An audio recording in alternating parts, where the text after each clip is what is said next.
ಗೋಮುಖ ವ್ಯಾಘ್ರಂಗಳಂದದ ಕಾಮ ಮೊದಲಾದ ಕೆಲ ವಿಷಯ ಸ್ತೋಮವನ್ನು ಮುರಿದಿಕ್ಕಿ ಮುಂಬರಿವಂತರಂಗದಲ್ಲಿ ಆ ಮಹಾಶಿವಲಿಂಗ ಸಂಘ ಪ್ರೇಮಿ ಎನಿಸಿದ ಮಹಾದೇವಿಯ ಕಂಗೆ ಶರಣು ಶರಣಾರ್ಥಿ. ವೇದಿಕೆ ಮೇಲೆ ಆಸೀನರಾಗಿರುವ ಡಾಕ್ಟರ್ ಗುರುಮಾಂತ ಮಹಾಸ್ವಾಮಿಯನ್ನು ಹಿಡಿದುಕೊಂಡು ಎಲ್ಲ ಪೂಜ್ಯರಲ್ಲಿ ಶರಣಾರ್ಥಿಗಳನ್ನು ಸಲ್ಲಿಸಿ, ನಿಮಗೆಲ್ಲ ಲಿಂಗದ ಬಗ್ಗೆ ವೈಜ್ಞಾನಿಕವಾಗಿ ತುಂಬ ಚೆನ್ನಾಗಿ ಪ್ರವಚನವನ್ನು ಕೊಟ್ಟಿರ್ತಕ್ಕಂಥ ನೂಲಿ ಡಾಕ್ಟ್ರಲ್ಲಿ, ತಾಯಿಯವರಲ್ಲಿ, ಎಲ್ಲ ಆಗಮಿಸಿರುವ ಶರಣರಲ್ಲಿ ಎಲ್ಲರಿಗೂ ಶರಣಾರ್ಥಿಗಳು. ಒಂದು ಪುಸ್ತಕವನ್ನು ಕೊಟ್ಟರು ಕೈಯಲ್ಲಿ, ಅವರು ಶಿವಯೋಗದ ಒಂದು ಪುಸ್ತಕವನ್ನು ಕೊಟ್ಟರು. ಒಬ್ಬ ಸ್ವಾಮಿಗಳು ಬರೆಯೋದು ಬೇರೆ, ಒಬ್ಬ ಡಾಕ್ಟ್ರು ಬರೆಯೋದು ಬೇರೆ. ಒಬ್ಬ ಸ್ವಾಮಿಗಳು ಪ್ರವಚನವನ್ನು ಮಾಡೋದು ಬೇರೆ, ಒಬ್ಬ ಡಾಕ್ಟ್ರು ಹೇಳೋದು ಬೇರೆ. ಒಬ್ಬ ಸ್ವಾಮಿಗಳು ಲಿಂಗ ಪೂಜೆಯನ್ನು ಕೊಡುವುದು ಬೇರೆ, ಒಬ್ಬ ಡಾಕ್ಟ್ರು ಕೊಡುವುದು ಬೇರೆ. ಯಾಕಂದ್ರೆ ನಾವು ಆಧ್ಯಾತ್ಮಿಕವನ್ನು ಇಟ್ಟುಕೊಂಡು ನಾವು ಹೇಳ್ತಾ ಇರ್ತೀವಿ, ಅವರು ವಿಜ್ಞಾನವನ್ನು ಇಟ್ಟುಕೊಂಡು ಹೇಳ್ತಾ ಇರ್ತಾರೆ ಅವರು. ಯಾಕೆಂದರೆ ನಿಮ್ಮ ಧರ್ಮ ಏನದ ವೀರಶೈವದ ಅಥವಾ ಲಿಂಗಾಯತ ಧರ್ಮ ಅಂತ ಏನು ನಾವು ಗುದ್ದಾಡಕ್ಕೆ ಹತ್ತೀವಿ, ನಾವು ಅದರ ಡೀಪಕ್ಕೆ ಪೂರ್ಣ ನಾವು ಓದ್ಕೊತ ಹೋದರೆ ಎಲ್ಲಿಗೆ ಹೋಗುತ್ತೆ ಅಂದರೆ ಅನಟೋಮಿಗೆ ಹೋಗುತ್ತೆ. ಅದು ಆ ಅನಟೋಮಿಯನ್ನು ಆ ಕಾಲಕ್ಕೆ ಶರಣರು ನಮಗೆ ಕೊಟ್ಟಿದ್ದಾರೆ. ಆಧಾರ, ಸ್ವಾಧಿಷ್ಠಾನ, ಮಣಿಪೂರಕ, ಅನಾಹತ, ವಿಶುದ್ಧಿ, ಆಜ್ಞಾಚಕ್ರಗಳು ಅಂತ ಚಕ್ರಗಳು ಬಂದದಾವೆ ನಮ್ಮಲ್ಲೆಲ್ಲ. ನೋಡ್ರಿ, ಈಗ ಅವರು ಡಾಕ್ಟ್ರುಗಳು ಅದನ್ನೆಲ್ಲ ಹೇಳ್ತಾರಲ್ಲ.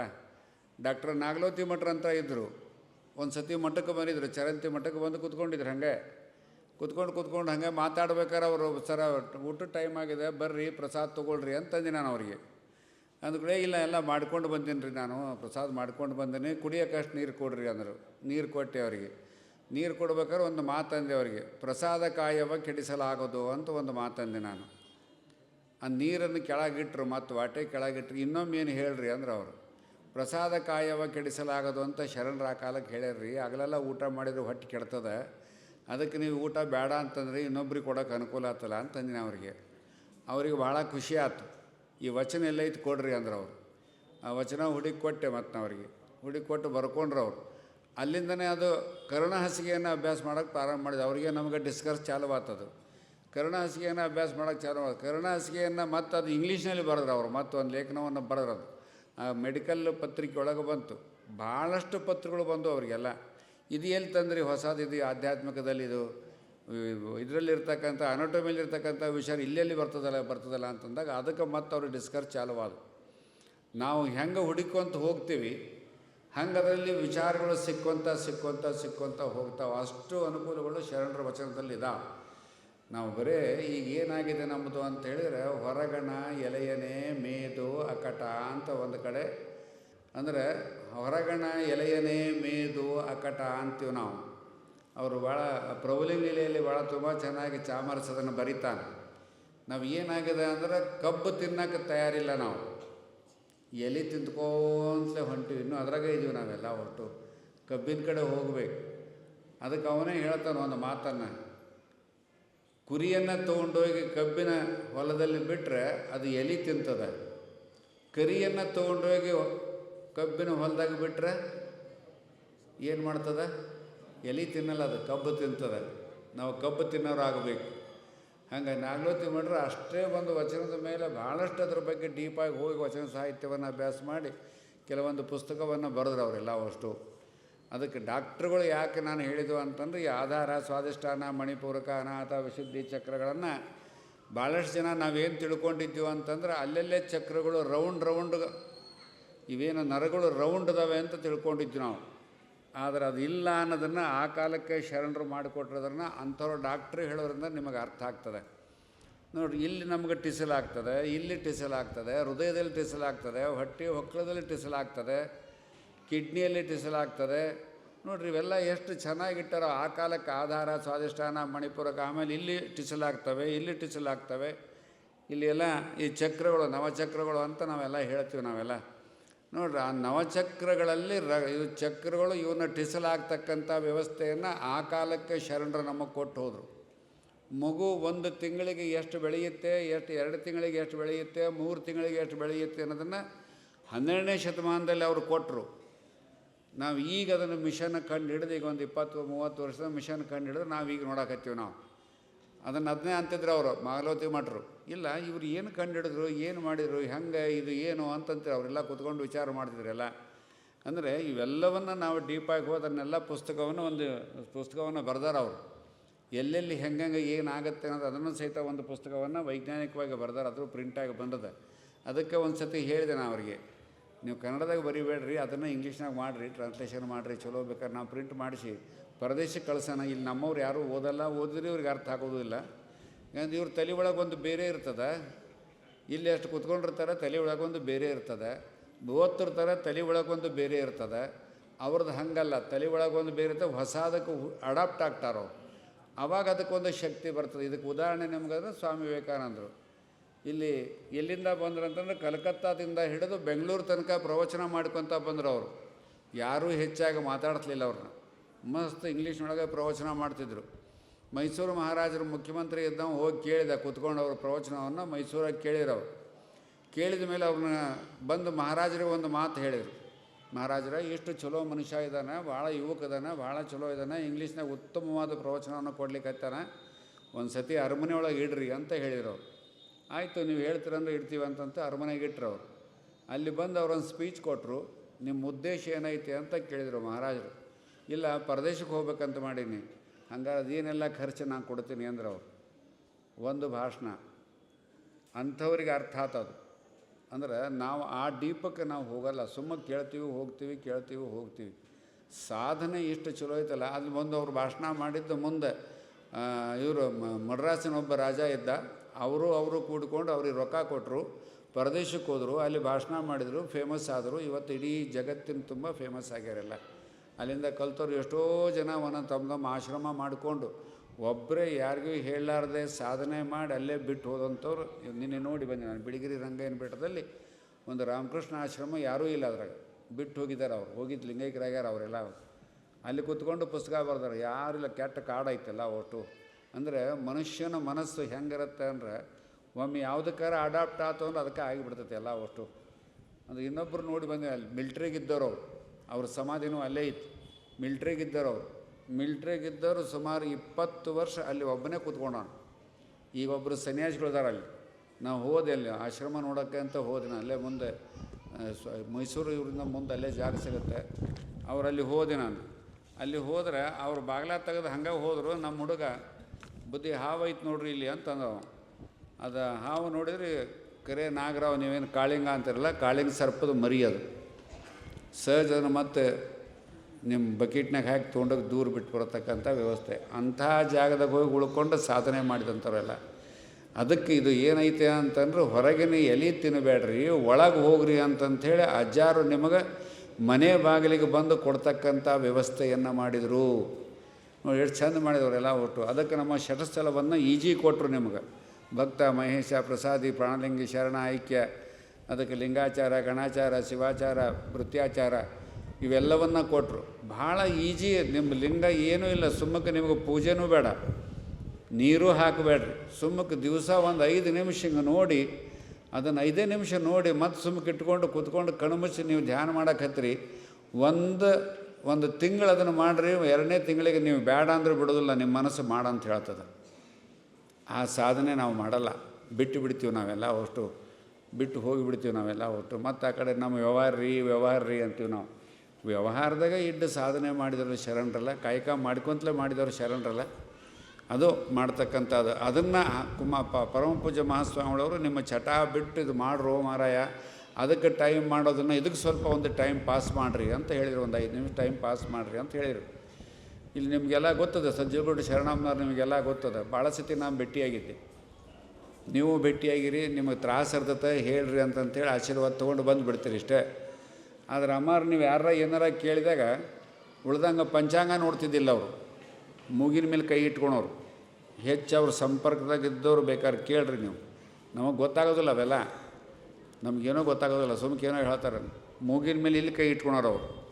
ಇಲ್ಲಿ ಕೈ ಇಟ್ಟುಕೊಂಡು ಇದು ಕೆಲಸ ಆಗುತ್ತೆ ಇಲ್ಲ ಅಂತ ಹೇಳೋರು. ಅದು ಆಗ್ತಾ ಇದ್ದಿಲ್ಲ, ಆಗೋ ಕೆಲಸ ಆಗೇ ಬಿಡ್ತೈತೆ ಅವ್ರು ಹೇಳಿದರೆ. ಅದನ್ನು ಏನು ಸಾಧನೆ ಮಾಡಿದರು ಅಂತಂತ ಹೇಳಿದ್ರೆ ಅವರು ಗುಡ್ದೂರು ಅಜ್ಜ ಹೇಳಿದ್ದವ್ರಿಗೆ, ಉಳಿದದ್ದೇನು ಓಡಬೇಡ, ಅಖಂಡೇಶ್ವರ ಪುಸ್ತಕ ಒಂದು ಓದು ಸಾಕು, ಇದು ಪ್ರಾಣಾಯಾಮ ಒಂದು ಮಾಡು. ನಾನು ಸಿಂಪಲ್ ಪ್ರಾಣಾಯಾಮ ಹೇಳಿದ್ರೆ ಒಂದು ಮಾಡಿಬಿಡು ಸಾಕು, ದಿವಸ ನಿನಗೆಲ್ಲ ಅನುಕೂಲ ಆಗುತ್ತೆ ಅಂತ ಹೇಳಿದ್ರೆ ಅದನ್ನೇ ಮಾಡಿರೋರು. ಮತ್ತು ಅವರೇನು ಭಾಳ ದೂರ ಹೋಗಿ ಅನುಷ್ಠಾನ ಮಾಡೋಕ್ಕೆ ಹೋಗಲಿಲ್ಲ, ಯಾವ ಕಾಡು ಗಿಡ ಹುಡುಕೊಂಡು ಹೋಗಲಿಲ್ಲ. ಅಲ್ಲೇ ರೂಮ್ನಾಗೆ ಇದ್ದೇ ಮಾಡಿದ್ರು ಎಲ್ಲ ಒಟ್ಟು. ಅವರೇ ಅಡುಗೆ ಮಾಡ್ಕೊಂತಾರೆ, ಅವರೇ ಊಟ ಮಾಡಿದ್ರು ಎಲ್ಲ. ಅವ್ರು ಕೇಳಿದರು, ಇದು ನಾಡಗೌಡರು ಕೇಳಿದರು, ಶತಮಾನ ಮಾಡೋರು ಇದ್ದೀವಿ ನಾವು, ನೀವು ಮಾಡಲೇನು ಅಂತ ಕೇಳಿದ್ರು ಅವರು. ನಾನು ಇದ್ದೆ ಅವ್ರ ಜೊತೆಗೆ, ಆ ಕಾರ್ಯಕ್ರಮ ಮಾಡುವಾಗ ಜೊತೆಗೆ ನಾನು ಕೂತ್ಕೊಂಡಿದ್ದೆ ಅವ್ರ ಜೊತೆಗೆ. ಆವಾಗ ಅವ್ರು ಅಂದರು, ಒಂದು ಮಾತಂದರು, ಈ ಮೂಳ ಶರೀರಕ್ಕೆ ಮೂಳ ಅಂತಿದ್ರು ಅವರು, ಈ ಮೂಳ ಅಲ್ಲಿ ತನಕ ಇದ್ರೆ ಮಾಡ್ರಿ ಇಲ್ರಿ ಬೇಡ ಅಂತಂದವರು. ಇನ್ನು 16 ದಿವಸ ಇತ್ತು, 100 ವರ್ಷಕ್ಕೆ 16 ದಿವಸ ಇತ್ತು ಲಿಂಗೈಕ್ಯರಾದ್ರು ಅಮ್ಮರು. ಅಂದರೆ ಅಷ್ಟು ಕರೆಕ್ಟಾಗಿ ಹೇಳ್ತಕ್ಕಂಥ ತಾಕತ್ತು ನಮ್ಮಲ್ಲಿದೆ, ನಿಮ್ಮಲ್ಲಿಯೂ ಇದೆ, ನಮ್ಮಲ್ಲಿಯೂ ಇದೆ. ದಿವಸ ಅದಕ್ಕೊಂದು 15 ನಿಮಿಷ ಟೈಮ್ ಕೊಟ್ಟರು ಸಾಕು, 5 ನಿಮಿಷ ಟೈಮ್ ಕೊಟ್ಟರು ಸಾಕು, 15 ನಿಮಿಷವೂ ಬೇಡ, 5 ನಿಮಿಷ ಟೈಮ್ ಕೊಟ್ಟರೆ ನಮಗೆ ಮಾನಸಿಕ ನೆಮ್ಮದಿಯನ್ನು ಕೊಡ್ತಕ್ಕಂಥ ವ್ಯವಸ್ಥೆ ಮಾಡ್ತದೆ. ಅದಕ್ಕೆ ಆ ಪುಸ್ತಕದಲ್ಲಿ ಅದು ಬರ್ತದೆ, ಷಟಸ್ಥಲ ಸಿದ್ಧಾಂತದಲ್ಲಿ ಬರ್ತದೆ, ಪೂರ್ವಾಶ್ರಮ ನಿರಸನ ಸ್ಥಳ ಅಂತ ಬರ್ತದೆ. ಮಹೇಶ ಸ್ಥಳವನ್ನು ಯಾರಾದರೂ ನೀವು ಓದೋರಿದ್ದರೆ, ನಿಮ್ಮ ಧರ್ಮ ಸರಿಯಾಗಿ ನಮಗೆ ಲಿಂಗಾಯತ ಧರ್ಮ ಅಥವಾ ವೀರಶೈವ ಧರ್ಮ ಅಂತೆಲ್ಲ ಜಗಳಾಡ್ಕೊ ಕೂತ್ಕೊಂಡಿವಲ್ಲ, ಕರೆಕ್ಟ್ ನಿಮಗೆ ಗೊತ್ತಾಗಬೇಕು ಅಂದ್ರೆ ಮಹೇಶ ಸ್ಥಳವನ್ನು ಒಂದು 4 ಬಾರಿ ಚಲೋ ಓದ್ರಿ. ನೀವು ಜಗಳಾಡೋಕ್ಕೆ ಹೋಗೋದಿಲ್ಲ. ಇದು ಬರೋಬ್ಬರಿ ಐತಿ, ಹೇಳೋದು ಬರೋಬ್ಬರಿ ಐತಿ ಅಂತೀವಿ ನಾವು ಯಾರೂ ಓದೋದಿಲ್ಲ ಅದನ್ನೆಲ್ಲ. ಅಷ್ಟು ಸುಮ್ಮನೆ ಹೇಳಿದ್ದು ಕೇಳೋದು, ಅವನು ಹೇಳಿದ್ದು ಕೇಳೋದು, ಇವನು ಹೇಳಿದ್ದು ಕೇಳೋದು, ಇವನೊಂದು ಲೇಖನ ಬರ್ದ, ಅವನೊಂದು ಲೇಖನ ಬರ್ದ, ಆ ಲೇಖನಿಗೆ ಇವನು ಲೇಖನ ಬರ್ದ, ಇವನ ಲೇಖನಕ್ಕೆ ಅವನ ಲೇಖನ ಬರ್ದ. ಸಮಾಜನ ಕೆಟ್ಟ ಫಜೀತಿಯಾಗಿ ಹೋಗಿತ್ತು ಎಲ್ಲ ಒಟ್ಟು. ಅದ್ರಾಗ ಏನೋ ಅರ್ಥನೇ ಉಳಿದಿಲ್ಲ ಎಲ್ಲ ಒಟ್ಟು. ಸುಮ್ಮನೆ ಕೂತ್ಕೊಂಡು ಹೋದರೆ ಬರ್ದಾರೆ ಸರ್, ಬರ್ದಾರೆ, ಬೇಕಾದಷ್ಟು ಜನ ಬರ್ತಾರೆ ಎಲ್ಲ ಒಟ್ಟು. ಮಹೇಶಲ್ಲಿ ಒಂದನ್ನು ಸರಿಯಾಗಿ ಕರ್ನಾಟಕ ವಿಶ್ವವಿದ್ಯಾಲಯದವರು ಸಣ್ಣ ಪುಸ್ತಕವನ್ನು ಹೊಂದಿಸ್ಯಾರ ಅವರು. ಅಂದರೆ ಷಟಸ್ಥಲ, ಅಷ್ಟಾವರಣ, ಪಂಚಾಚಾರ ಇವೆಲ್ಲವ್ರ ಬಗ್ಗೆ ಪುಸ್ತಕ ಹೊಂದಿಸ್ಯಾರ, ಅವರು ಹೊಂದಿಸಿದಾರೆ ಆ ಕಾಲಕ್ಕೆಲ್ಲ. ಅವನು ಯಾರೂ ನಾವು ಓದಲ್ಲ, ತಿರುಗಿ ನೋಡೋದಿಲ್ಲ ಅದಕ್ಕೆಲ್ಲ. ಅದಕ್ಕೆ ಸುಮ್ಮಕ್ಕೊಂದು ಮಹೇಶ ಸ್ಥಳ ಒಂದನ್ನು ಓದ್ರಿ ಸಾಕು. ಅಜ್ಜಾರು ಸಾಕಷ್ಟು ಪ್ರಿಂಟ್ ಮಾಡಿಸಿದ್ದಾರೆ, ಗದಗಿನ ಅಜ್ಜಾರು ಪ್ರಿಂಟ್ ಮಾಡಿಸಿದ್ದಾರೆ. ಇನ್ನು ಎಷ್ಟು ಜನ ಸ್ವಾಮಿಗಳಿದಾರೆ, ಮೈಸೂರವ್ರು ಪ್ರಿಂಟ್ ಮಾಡಿಸ್ಯಾರ, ಹುಬ್ಳಿಯವರು ಪ್ರಿಂಟ್ ಮಾಡಿಸ್ಯಾರ, ಮುರುಘಾ ಮಠದವರು ಪ್ರಿಂಟ್ ಮಾಡಿಸ್ಯಾರ. ಎಷ್ಟು ಜನ ಸ್ವಾಮಿಗಳಿದಾರೆ ಎಲ್ಲರೂ ಈ ಷಟಸ್ಥಳವನ್ನು ಪ್ರಿಂಟ್ ಮಾಡಿಸ್ಯಾರ. ಮೂಲ ನಿಮ್ಮ ಧರ್ಮದ ಗಟ್ಟಿ ಯಾವುದಾದ್ರೂ ಇದ್ದರೆ ಷಟಸ್ಥಲ ಸಿದ್ಧಾಂತ, ಅದ್ರಾಗ ಇದು ಮಹೇಶ ಸ್ಥಳ ಅದೇ ಗಟ್ಟಿತನ ಇರೋದು, ಅಲ್ಲೇ ಗಟ್ಟಿತನ. ಏಕದೈವೋಪಾಸನೆಯನ್ನು ಸ್ಪಷ್ಟವಾಗಿ ಹೇಳುವಂಥದ್ದು ಸ್ಥಳ ಯಾವುದಾದ್ರೂ ಇದ್ದರೂ ಮಹೇಶ ಸ್ಥಳ. ಪೂರ್ವಾಶ್ರಮ ನಿರಸನ ಸ್ಥಳ ಅಂತ ಹೇಳಿದರು.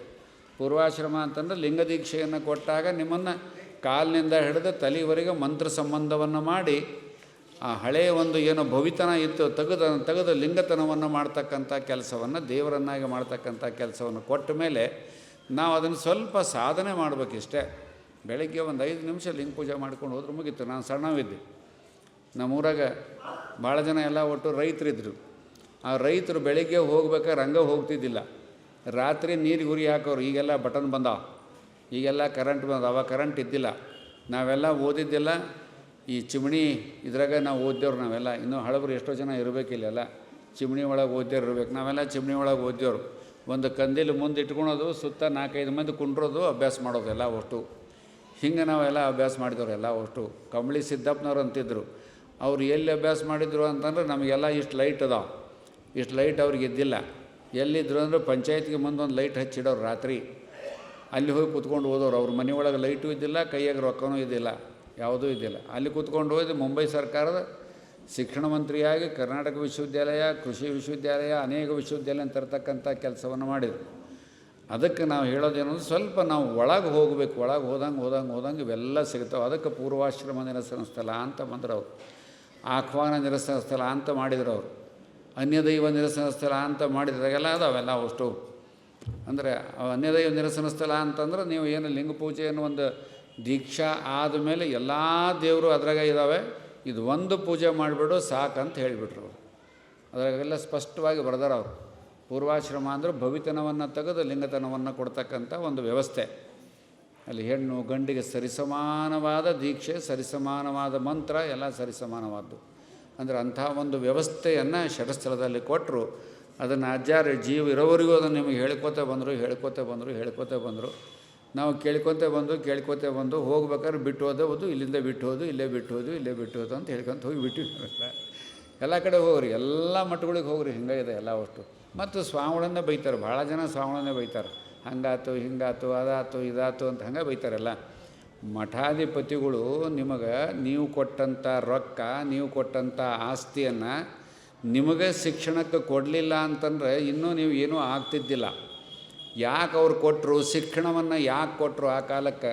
ನೀವು ಬಾಲ್ಕಿಗೆ ಹೋಗ್ರಿ, ಬಾಲ್ಕಿ ಪಟ್ಟದ್ದೇವ್ರು ಹೋಗ್ರಿ, ಏನಿತ್ತು ನೋಡಿದ್ದೆ ನಾ ಮಠ ಅದನ್ನು, ಅವರಿದ್ದಾಗೂ ನೋಡಿದ್ದೆ ನಾ ಮಠ. ಅವ್ರ ಮಠ ಕಟ್ಟಿಕೊಂಡ್ಲಿಲ್ಲ, ನಿಮ್ಮಂಥವ್ರನ್ನೆಲ್ಲ ಕಟ್ಟಿದ್ರು. ಅವರೆಲ್ಲ ಶಿಕ್ಷಣವನ್ನು ಕೊಟ್ಟು ನಿಮ್ಮಂಥವ್ರನ್ನ ಕೊಟ್ಟಿದ್ರು. ಮುಂದೆ ಹಂಗೆ ಬಂದೀವಿ ಅಂತಂದರೆ ಗುಲ್ಬರ್ಗಕ್ಕೆ ಬಂದೀವಿ ಅಂದರೆ ಆ ಶರಣಬಸಪ್ಪ ಅಪ್ಪ ಅವರು ಶಿಕ್ಷಣವನ್ನು ಕೊಟ್ಟರು, ಎಲ್ಲ ಸಿಕ್ಕಾಬಟ್ಟ ಧರ್ಮವನ್ನು ಕೊಟ್ಟರು, ಶಿಕ್ಷಣವನ್ನು ಕೊಟ್ಟರು. ಅದರಿಂದ ಮುಂದೆ ಬಂದರು ಬಂತ್ನಾಳ್ ಸ್ವಾಮಿಗಳು, ಶಿಕ್ಷಣವನ್ನು ಸಾಕಷ್ಟು ಕೊಟ್ಟರು. ಪ್ರಭುಲಿಂಗ ಲೀಲೆಯನ್ನು ಹೇಳಿ ಬಂದು ರೊಕ್ಕ ಎಲ್ಲ ನಿಮ್ಮ ಶಿಕ್ಷಣ ಸಂಸ್ಥೆಗೆ ಹಾಕಿದರು, ನೀವು ಕೊಟ್ಟ ಆಸ್ತಿ ಅಲ್ಲೇ ಹಾಕಿದರು. ಅವರು ಪ್ರವಚನವನ್ನು ಕೇಳಿ ಹೆಣ್ಮಗಳು ಕರ್ಕೊಂಡು ಹೋಗ್ತಾಳೆ ಮನೆಗೆ, ಒಂದು 15 ದಿವಸ ಆದಮೇಲೆ ಕರ್ಕೊಂಡು ಹೋಗ್ತಾಳೆ. ನಂದು ಪೂರ್ಣ ಎಲ್ಲ ಖಾಲಿ ಇದೆ, ಇದು 28 ಎಕರೆ ಖಾಲಿ ಇದೆ ತೊಗೊಳ್ರಿ ಅಂತಾಳೆ. ಅದನ್ನೇ ಅಲ್ಲೇ ಪಾದಪೂಜೆ ಮಾಡಿ ಅಲ್ಲೇ ಕೊಡ್ತಾಳೆ. ಅದೇ ಇವತ್ತು BLD ಸಂಸ್ಥೆ ಆಗಿದೆ. ಮುಂದೆ ಚಿನಿಮಾಲ ಅಮ್ಮರ ಕಡೆ ಹೋದ್ರೆ ಇಲ್ಲಿ ಇದಕ್ಕೆ ಮುದ್ದೇಬಿಹಾಳಕ್ಕೆ ಹೋದ್ರೆ 60 ಎಕರೆ ಕೊಟ್ಟಾರ. ಅವ್ರು ಯಾರಿಗೆ ಕೊಟ್ಟರು? ಮಕ್ಕಳಿಗೆ ಕೊಟ್ಟರು. ನೀವೆಲ್ಲ ಅಭ್ಯಾಸ ಮಾಡಲಿಲ್ಲ ಅಂತಂದರೆ ಎಷ್ಟು ಶಿಕ್ಷಣ ಚಲೋ ಆಗಬೇಕು, ಅದ್ರ ಜೊತೆಗೆ ಧರ್ಮನೂ ಉಳಿಬೇಕು, ಧರ್ಮದ ಆಚರಣೆಗಳು ಉಳಿಬೇಕು, ಎರಡೂ ಆಗಬೇಕು ಅಂತ ಮಠಾಧಿಪತಿಗಳು ಇಷ್ಟೆಲ್ಲ ಶಿಕ್ಷಣವನ್ನು ಈ ಮಠ, ಯಾವ ಮಠ, ಧಾರವಾಡ ಮಠ, 8 ಮಠಗಳೆಲ್ಲ ಒಟ್ಟು ಎಲ್ಲ ಸಣ್ಣ ಮಠದಿಂದ ಹಿಡಿದು ದೊಡ್ಡ ಮಠದವರೆಗೂ ಕೊಟ್ಟದ್ದು ಯಾತಿಗೆ ಅಂದರೆ 2 ಆಗಬೇಕು. ಒಂದು ಜ್ಞಾನ ಉಳಿಬೇಕು, ಶಿಕ್ಷಣ ಉಳಿಬೇಕು. ನಮ್ಮ ಜನ ಶಿಕ್ಷಣವಂತರಾದರೆ ದೇಶ ವಿದೇಶಗಳಿಗೆ ಹೋಗ್ತಾರೆ, ಧರ್ಮನೂ ಉಳಿಬೇಕು. ಅದ್ರಾಗ ಆಟೋಮೆಟಿಕ್ ಧರ್ಮವನ್ನು ಓದ್ತಾರೆ ಅನ್ನೋ ದೃಷ್ಟಿಯಲ್ಲಿ ಮಾಡಿದಂಥ ಒಂದು ವ್ಯವಸ್ಥೆಗಳು. ಯಾವ ಸ್ವಾಮಿಗಳು ಮೊದಲಿಗೆ ತಮ್ಮ ಮಠವನ್ನು ಕಟ್ಟಿಕೊಳ್ಳಲಿಲ್ಲ, ಕಟ್ಟಿದ್ದೆಲ್ಲ ಶಿಕ್ಷಣ ಸಂಸ್ಥೆಯನ್ನೇ ಕಟ್ಟಿದರು. ನೋಡಿ ಬರ್ರಿ, ನೀವೆಲ್ಲ ಹೋಗಿ ಅವ್ರ ಮಠಗಳು ನೋಡಿ ಬರ್ರಿ, ಎಷ್ಟೋ ಮಠಗಳು ನೋಡಿ ಬರ್ರಿ. ಎಲ್ಲ ಶಿಕ್ಷಣವನ್ನೇ ಕೊಟ್ಟರು. ಎಂತೆಂಥ ಹೆಣ್ಮಕ್ಳು ಮಕ್ಕಳಿಲ್ಲ ಅಂತಂದ್ರೆ ಶಿಕ್ಷಣ ಸಂಸ್ಥೆಗೆ ಆಸ್ತಿಯನ್ನು ದಾನ ಮಾಡಿದರು. ನಿಮಗೆ ಗೊತ್ತಿರಬೇಕು, ನಿಮಗೆಲ್ಲ ಬೆಂಗಳೂರಾಗ ಒಂದು ಛತ್ರ ಅದ, ಗುಬ್ಬಿ ಛತ್ರ, ತೋಟದಪ್ಪನ ಗುಬ್ಬಿ ಛತ್ರ ಅಂತದ. ಇವತ್ತು 100 ಮಂದಿ ವಿದ್ಯಾರ್ಥಿಗಳಲ್ಲಿ ಓದ್ತಾರೆ, ಗಂಡು ಮಕ್ಕಳಿಲ್ಲ ಹೆಣ್ಮಕ್ಳಿಲ್ಲ. ಅವ್ರಿಗೆ ಇಡೀ ಒಂದು ಟ್ರಸ್ಟ್ ಮಾಡಿದ್ರು. ಅವರು ಟ್ರಸ್ಟ್ ಮಾಡಿ ಅದನ್ನು ಹಾಸ್ಟೆಲನ್ನು ಮಾಡಿ ಬಿಟ್ಟುಬಿಟ್ಟಾರೆ. ಅದನ್ನೆಲ್ಲ ನೋಡಿ ಬರ್ರಿ ಹೋಗಲಿ. ಅಂದ್ರೆ ಅವರಷ್ಟು ಮಾಡಿದ್ರು ಅಂತಾರೆ. 1000 ಜನ ಯಾಕೆ ನಮ್ಮ ಸಿದ್ಧಗಂಗಾ ಸ್ವಾಮಿಗಳು ಅಂತವ್ರು ಅಲ್ಲೇ ಕಲ್ತದ್ದಕ್ಕೆ ಸಿದ್ಧಗಂಗಾ ಮಠಕ್ಕೆ ಆಗ್ತಕ್ಕಂಥ ವ್ಯವಸ್ಥೆ ಬಂತವ್ರಿಗೆ. ಅಲ್ಲಿ ನೋಡಿದ್ರು ಅವ್ರೊಂದು ಕಡೆ ಬರೀತಾರೆ ಅವರು ಪುಸ್ತಕದಾಗ. ನಾನು ಯಾಕೆ ಇದನ್ನೆಲ್ಲ ಭಾಳಷ್ಟು ಜವಾಬ್ದಾರಿತವಾಗಿ ತೊಗೊಂಡೆ ಅಂತ ಒಂದು ಕಡೆ ಮಾತನ್ನು ಹೇಳ್ತಾ, ಅದನ್ನು ಯಾರೋ ನೋಟ್ ಮಾಡಿಟ್ಟಾರೆ. ಅದನ್ನೆಲ್ಲ ಅಷ್ಟು ನಾನು ಕಲ್ತಿದ್ದು ಹಾಸ್ಟೆಲ್ನಲ್ಲಿ ಅಲ್ಲಿದ್ದಂಥ ಮಕ್ಕಳು, ಬಡತನ ಮಕ್ಕಳು, ನನ್ನಂಗೆ ಬಡವರೆಲ್ಲ, ನನಗಿಂತಲೂ ಬಡವರಿದ್ದಂಥ ಮಕ್ಕಳನ್ನು ನಾನು ನೋಡಿ ಮನಸ್ಸಿಗೆ ನೋವಾಗಿ ನಾವು ಮಠಕ್ಕೆ ಬಂದ ಮೇಲೆ ಭಿಕ್ಷೆಯನ್ನು ಮಾಡಿ, ಕುದುರೆ ಮೇಲೆ ಹೋಗಿ ಭಿಕ್ಷೆ ಮಾಡಿ ಇದನ್ನೆಲ್ಲ ಕೊಡ್ತಕ್ಕಂಥ ವ್ಯವಸ್ಥೆಯನ್ನು ಮಾಡಿದೆ ಅಂತ ಒಂದು ಮಾತನ್ನು ಬರೀತಾರೆ. ಅದಕ್ಕೋಸ್ಕರ ಅಂಥ ಒಂದು ವ್ಯವಸ್ಥೆಯನ್ನು ಮಠಗಳು ಎಲ್ಲ ಮಾಡ್ಕೋತಾ ಬಂದಿದ್ದಾವೆ. ಅದನ್ನು ಗುರುಮಾನ್ ಸ್ವಾಮಿಗಳು ಮತ್ತು ತುಂಬ ಚೆನ್ನಾಗಿ ಅಜ್ಜಾರು ಮಾಡಿದ್ದನ್ನು ತುಂಬ ಚೆನ್ನಾಗಿ ಅದನ್ನು ಬೆಳೆಸಿದ್ದಾರೆ. ಅದನ್ನೆಲ್ಲ ತಾವು ಸಹಕಾರ ಕೊಟ್ಟಿದ್ದೀರಿ. ಇನ್ನೂ ಆ ಕಾಲಕ್ಕಿಂತಲೂ ಸಾಹುಕಾರ ನಾವು ಹೆಚ್ಚಾಗಿವಿ, ಆದರೆ ದೇಶದಲ್ಲಿ ಬಡತನ ಹೆಚ್ಚಾಗಿದೆ, ಸಮಾಜದಲ್ಲೂ ಬಡತನ ಹೆಚ್ಚಾಗಿದೆ, ದೇಶದಲ್ಲೂ ಬಡತನ ಹೆಚ್ಚಾಗಿದೆ. ನೋಡಿರಿ, ಸ್ವಲ್ಪ ಹಂಗೆ ಹಳ್ಳಿಗಳಲ್ಲಿ ಹೋಗಿ ನೋಡಿರಿ. ನಮ್ಮದು ಕಾಲೇಜ್ ಇದೆ, ಕಾಲೇಜ್ನಲ್ಲಿ ನೋಡಿದಾಗ ಭಾಳ ಕೆಟ್ಟ ಅನಿಸೋದಿಲ್ಲ. 60, 80, 90% ಮಾಡಿರ್ತಾವೆ ಹುಡುಗರಿಗೆ ಫೀಸ್ ತುಂಬೋಕ್ಕಾಗೋದಿಲ್ಲ. ಫೀಸ್ ನಾವು ಭಾಳ ಕಡಿಮೆ ಮಾಡಿದ್ರೆ ಎಲ್ಲರೂ ಕಡಿಮೆ ಮಾಡಿ, ಸಾಹುಕಾರ ಕಡಿಮೆ ಮಾಡ್ರಿ ಅಂತ ಬರ್ತಾರೆ. ಇದನ್ನು ನಮಗೆ ಭಾಳ ಆಶ್ಚರ್ಯ ಆಗ್ತೈತೆ. ಅವ್ನು ಸಾಹುಕಾರದವ್ರು, ಹಣ ಇದ್ದವ್ರು ಇನ್ನೂ ಒಂದು 4 ರೂಪಾಯಿ ಹೆಚ್ಚು ತೊಗೊಳ್ರಿ, ಬಡವರಿಗೆ ಅನುಕೂಲ ಮಾಡಿರಿ ಅಂತ ಯಾರೂ ಹೇಳಲ್ಲ. ಮತ್ತು ಬರ್ತಾರೆ, ಇದ್ರೆ ಅದ್ರಾಗ ಒಂದು 2-5 ಸಾವಿರ ರೂಪಾಯಿ ಕಡಿಮೆ ಮಾಡಿರ್ದೆ ಹಾಸ್ಟೆಲ್ಗೆ ತುಂಬ್ತೀವಿ ಅಂತ ಬರ್ತಾರೆ. ಅಂದರೆ ಇಂಥ ಒಂದು ಸಮಸ್ಯೆಗಳು ಬರ್ತಾ ಇದ್ದಾವೆ, ಬಡತನವೂ ಅಷ್ಟೇ ಬರ್ತಾ ಇದೆ. ಇದೆಲ್ಲ ಹೋಗಬೇಕು ಅಂತ ಮಠಗಳು ಕೆಲಸ ಮಾಡಿದ್ದು. ಗುರುಮಾನ್ ಸ್ವಾಮಿಗಳನ್ನು ಭಾಳ ತುಂಬ ಚೆನ್ನಾಗಿ ಕೆಲಸ ಮಾಡಿದ್ರು, ತುಂಬ ಚೆನ್ನಾಗಿ ಅಜ್ಜಾರಿಟ್ಟಂಥ ಹೆಜ್ಜೆಯನ್ನು ಮುಂದುವರಿಸ್ತಕ್ಕಂಥ ಕೆಲಸವನ್ನು ಮಾಡಿದ್ದಾರೆ. ಆ ಕೆಲಸವನ್ನು ನೋಡಿ ಅವರಿಗೆ ಡಾಕ್ಟ್ರೇಟ್ ಕೊಟ್ಟಿದ್ದಾರೆ, ಭಾಳ ಸಂತೋಷ. ಡಾಕ್ಟ್ರು ತುಂಬ ಚೆನ್ನಾಗಿ ಮಾತಾಡಿದ್ದಾರೆ, ಅಮ್ಮರು ತುಂಬ ಚೆನ್ನಾಗಿ ಮಾಡಿದ್ದಾರೆ, ಎಲ್ಲ ಪೂಜರು ಮಾತನಾಡಿದ್ದಾರೆ. ನಿಮ್ಮೆಲ್ಲರಿಗೂ ಆ ಬಸವಣ್ಣ ಹೆಚ್ಚಿನ ಶಕ್ತಿಯನ್ನು ಆರೋಗ್ಯವನ್ನು ಕೊಡಲಿ. ವಿಜಯಮಾನ್ ಸ್ವಾಮಿ ಆಶೀರ್ವಾದ ಸದಾಕಾಲ ಇರಲಿ. ಅವರ ಆಶೀರ್ವಾದದಲ್ಲೇ ನಾವೆಲ್ಲ ಬೆಳೆದಿಂಥ ದೊಡ್ಡ ಮಟ್ಟಕ್ಕೆ ಹೋಗಲಿಕ್ಕೆ ಹಿಂದಿನ ಆಚಾರ್ಯ ಕಾರಣ.